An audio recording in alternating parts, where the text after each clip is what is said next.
Hey guys, this is Shravan Abaraju. I'm here to talk about US Open tennis that's starting, I think, on the 29th of August or 22nd of August, but it's definitely next month. Um, I want to talk about who has a good chance of winning the championship next month. This is the fourth and final Grand Slam of 2022. The first two Grand Slams were won by Nadal, 36-year-old, and Djokovic won Wimbledon last month, or actually this month, to get to his 21st Grand Slam title. So let's talk about the current ATP World Rankings. Number one is Medvedev, two is Zverev, three is Nadal, four is Tsitsipas, five is Alcaraz. Alcaraz moved into the top five for the first time. He's one of the youngest players to do so. Six is Casper Ruud. Casper Ruud recently won a championship. I think it's G-Stad in Switzerland. So he won that. He beat Berrettini in that. He seems to be playing pretty well. Seven is Djokovic. Djokovic actually moved from number two. He was one earlier this year, and then with the Australian Open fiasco and everything else that happened since then, he lost his ranking from top of the world to two, and then now he is down to number seven. Um, it's part of that is because ATP did not count the points. The Wimbledon this year and last year was not counted towards ATP points. That's why some of Berrettini, some of the other guys actually, kind of fell down in rankings. Um, but anyway, so 8 is Rublev, 9 is OJ Aliassime, 10 is Yannick Sinner.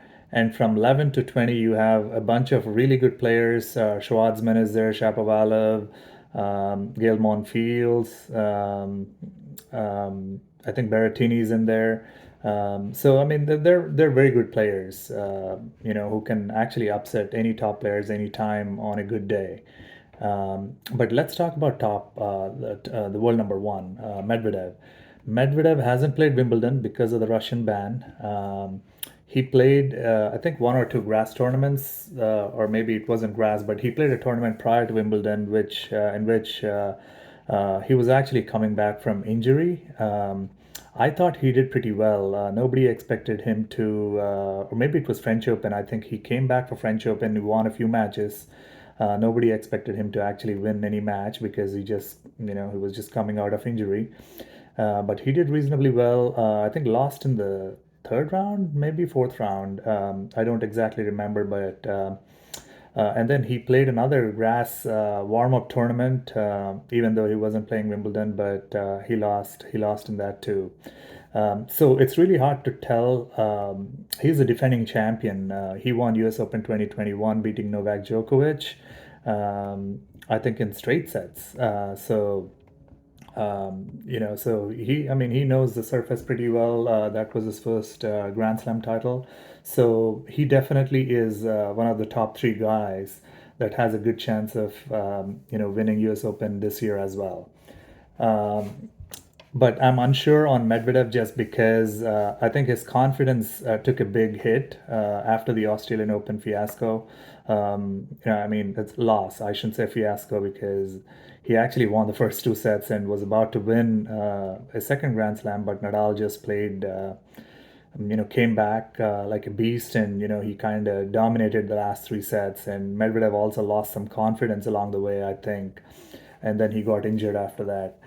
Um, but I mean, you cannot count him out because I think he's one of the top, he's world number one and he's the defending champion. So I'll put him out there in the top three. Um, let's look at Zverev. I don't think Zverev is playing US Open. I mean, I saw a video or a Twitter feed, that showed that he was practicing but still on crutches, so I don't think he'll be ready for US Open. So Zverev is out. Nadal has won two Grand Slams this year. Djokovic won Wimbledon. I think if Nadal wasn't injured in the semifinal or before the semifinal of Wimbledon, he would have reached the final. I think he would have beaten Nick Kyrgios in the semifinal to play Djokovic in the final. And I mean, that's a toss up to me, but that didn't happen. Anyway, so Nadal has a good chance of winning the U.S. Open.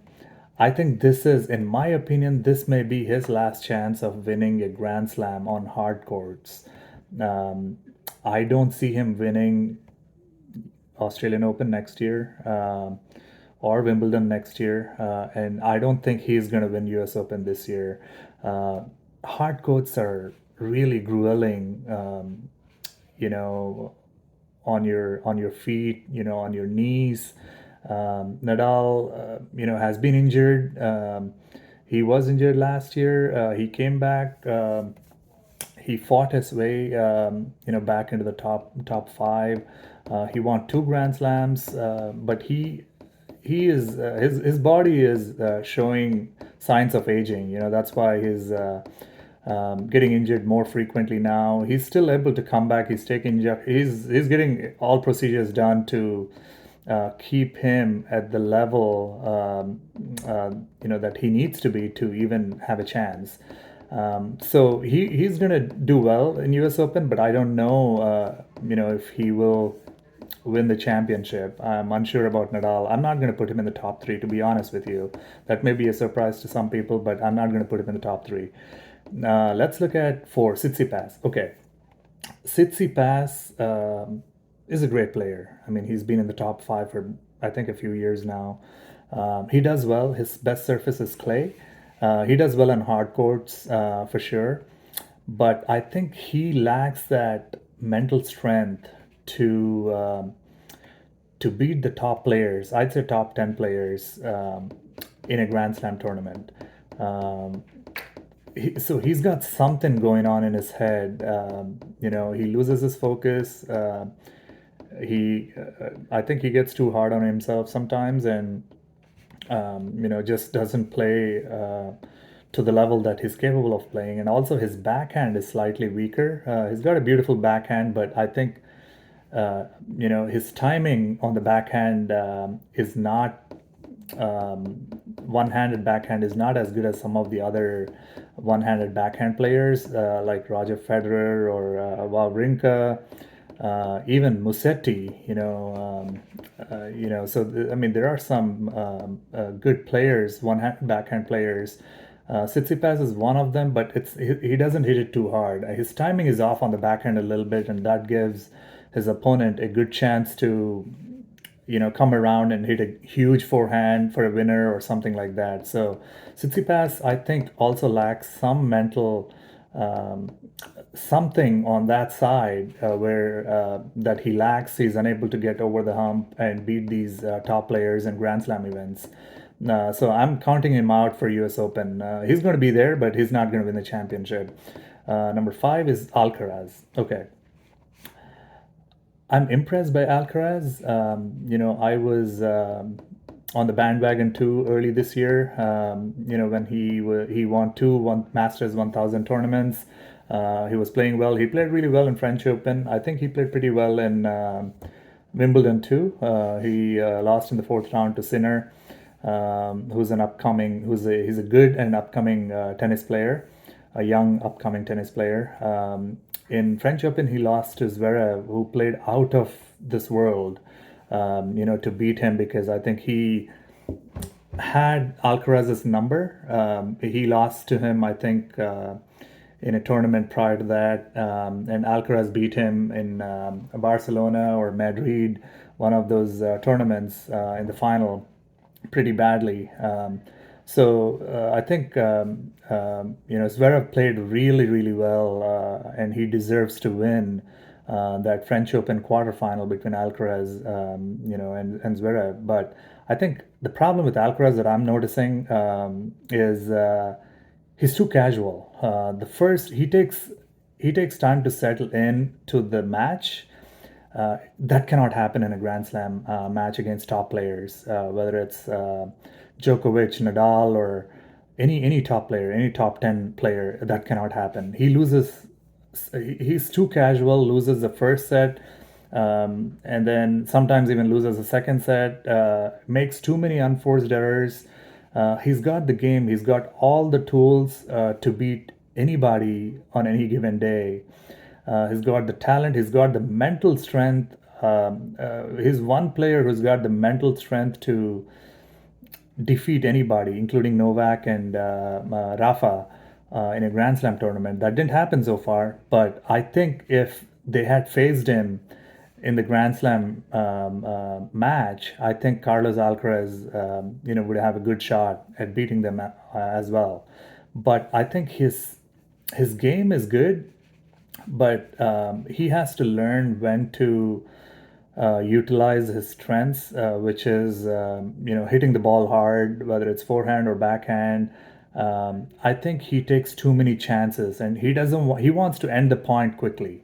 Sometimes in tennis, you have to be patient. Especially you have to be consistent, and you have to wait for the right moment to swing your racket, hit it hard. It takes time. I mean, it takes maturity. I thought Alcaraz showed that earlier this year in some tournaments, but in a Grand Slam event, I've noticed that he takes way too much time to settle in to the match and loses easy points and critical points. He loses easily. His serve has improved, but it's still a little weaker, and he loses serve way too many times. I mean, way too easily. That cannot happen. So he has to control his unforced errors, number one, and he needs to be a little more patient and look for the right moment to kind of put down the hammer, because that's one thing that I've seen that's bringing him down in these Grand Slam matches, especially against Zverev in French Open. Yannick Sinner actually played really well in Wimbledon, so I think he deserved to win that match. Um, but Alcaraz needs to learn. This is the time for him if he wants to be the best in the world, and even get closer to Nadal or Djokovic or even Roger Federer's Grand Slam count. I think he needs to start winning now, and he needs to win one to kind of get the taste of it.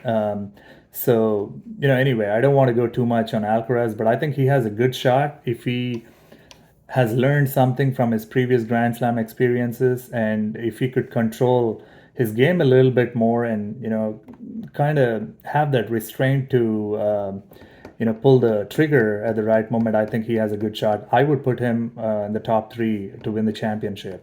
Number six, Casper Ruud is a good player, but I think he's a tier two player in my opinion. He's very consistent, but I don't think he has. I've seen other analysts say that he has a really strong forehand, but I feel like Casper Ruud is one of those guys who can win a Grand Slam provided his opponent makes unforced errors and has a bad day. He's going to give a tough fight, but I don't see him winning a Grand Slam in the near future. Even though he's a good player, he's a top 10 player. That's where I'm at with Casper Ruud. He recently won G-Stat tournament, which is good for him. I think that'll boost his confidence a little bit. But number seven is Djokovic. I mean, Djokovic is Djokovic. I mean, I don't need to say anything more. He's won 21 Grand Slams, has won US Open 3 times. He's won Australian Open 9 times. So he's not new to hard courts, and he plays pretty well on hard courts. He's very consistent. But I've seen decline in Djokovic's game, even though he won Wimbledon. I've seen, it seems like he's still playing well and winning, but I noticed a dip in his, I think, physical aspect. I did notice a dip in his physical aspect. He's still moving around, but I think he's laboring a little bit. So, I mean, he's got a good shot, of course. Provided he's allowed to play. I forgot about that. I don't think he's going to get vaccinated in time or ever to be able to play US Open this year. So I think Djokovic is out, in my opinion. I'll be extremely surprised if he gets to play. So number eight is Rublev. Rublev, again, is a great player. He can win against anybody on any given day, but I don't see him winning this Grand Slam. So I'm gonna count him out. Number nine, OJ Aliassime, again, same player. He's got a good game again. His serves big. He moves well. He's got a good forehand. His backhand is decent. But he lacks something. I think he's a little soft. He's a nice guy. You don't want to be nice when you're playing, when you're competitive. You don't want to be nice. You have to be a little tough, and I mean, you have to have that don't care kind of attitude, respect for others, but definitely he's a little too soft. I think that's his personality. He's a good guy. I don't see him winning US Open. I'll be surprised if he does. He's not in my top three. Yannick Sinner is my other top three guy. I think he has a good shot of winning the championship, provided he did not lose confidence after that Wimbledon match against Djokovic, because he should have won that match. He had the game. He was leading 2-0. All you had to do was just take a bathroom break. I know when you're winning, you don't do that, but I prefer that these guys learn to take a bathroom break, even though they're winning 2-1, or 2-0, or whatever. I mean, just go take that break. Just talk to yourself. Tell yourself that, hey, I won 2 sets against the best player in the world in a Grand Slam match, quarterfinal. I got this. I'm going to get this done. I'm going to continue to play like blah, blah, blah. So, you know what I mean.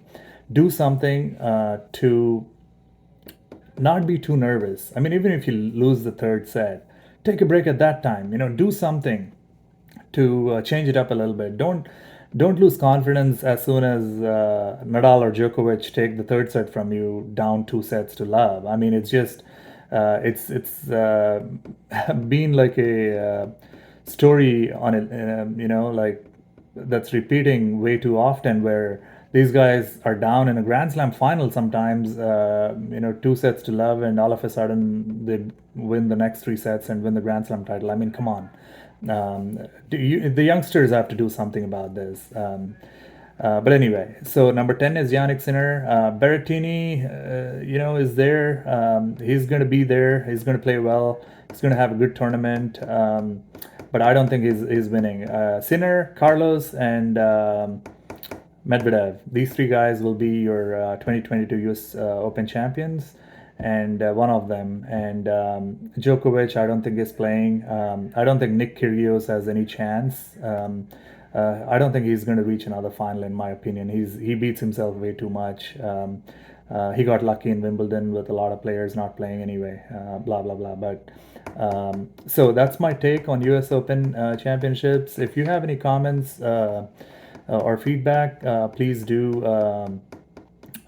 put it in the comments section, and I'll see. Or if you have any questions, just ask me. I'll provide my opinion the best I can. That's it for now. Wait until the next video. Thank you. Bye.